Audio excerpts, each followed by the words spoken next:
বাংলাদেশ সীমান্তে অত্যাধুনিক তুর্কি ড্রোন দিল্লিকে সতর্ক করল। সম্প্রতি সীমান্তের কাছে বাংলাদেশের মোতায়েন করা তুরস্কের তৈরি অত্যাধুনিক বাইরাক্তার TB2 ড্রোন দেখা গিয়েছে উল্লেখ করে ভারতের কেন্দ্রীয় সরকারকে সতর্ক করেছে মেঘালয় রাজ্য সরকার।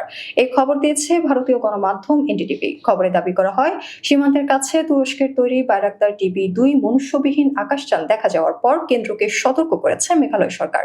মেঘালয়ের উপমুখ্যমন্ত্রী প্রেস্টন টাইনসং বলেছেন, কেন্দ্র এবং রাজ্য সরকার পরিস্থিতি নিবিড়ভাবে পর্যবেক্ষণ করছে। সীমান্ত নিরাপত্তা বাহিনী এবং ভারতীয় বিমান বাহিনীকে সতর্ক করা হয়েছে এবং নয়াদিল্লি নিবিড় পর্যবেক্ষণ করছে। তিনি বলেন, আমরা এই বিষয়ে কেন্দ্রকে অবহিত করছি এবং তারাও এটিকে গুরুত্বের সাথে বিবেচনা করছে। কেন্দ্রকে অবশ্যই এটি নিয়ে বাংলাদেশ সরকারের সাথে কথা বলতে হবে।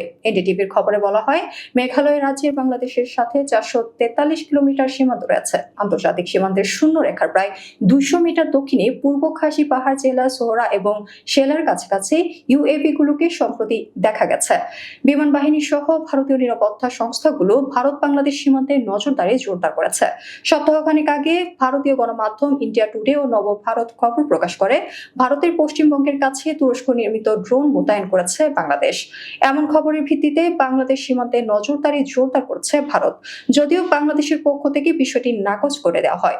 ভারতীয় ওই দুই গণমাধ্যমের প্রতিবেদন অনুযায়ী, প্রতিবেদনে বলা হয়, ভারতের পশ্চিমবঙ্গ সীমান্তবর্তী এলাকায় তুরস্কের তৈরি অত্যাধুনিক বাইরাক্তার TB2 ড্রোন মোতায়েন করেছে বাংলাদেশ।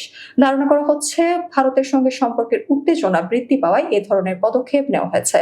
উল্লেখ্য, বাইরাক্তার TB2 ড্রোনগুলো নজরদারি এবং নির্ভুল আঘাত হানার সক্ষমতার জন্য পরিচালনা করা হয়। এই ধরনের মাঝারি উচ্চতার দীর্ঘ সহনশীল ড্রোন বুদ্ধিমত্তা, নজরদারি এবং অনুসন্ধান পরিচালনার জন্য ব্যবহৃত হয়। ড্রোনটি সশস্ত্র আক্রমণ মিশনও বহন করতে সক্ষম। বাইরাক্তার TB2 নামের অত্যাধুনিক এই ড্রোন 2014 সাল থেকে বাণিজ্যিকভাবে উৎপাদন ও বিক্রি শুরু করেছে তুরস্ক। এমনকি ইউক্রেন ও রাশিয়ার যুদ্ধে বিশেষভাবে নজরে পড়ে এই ড্রোন।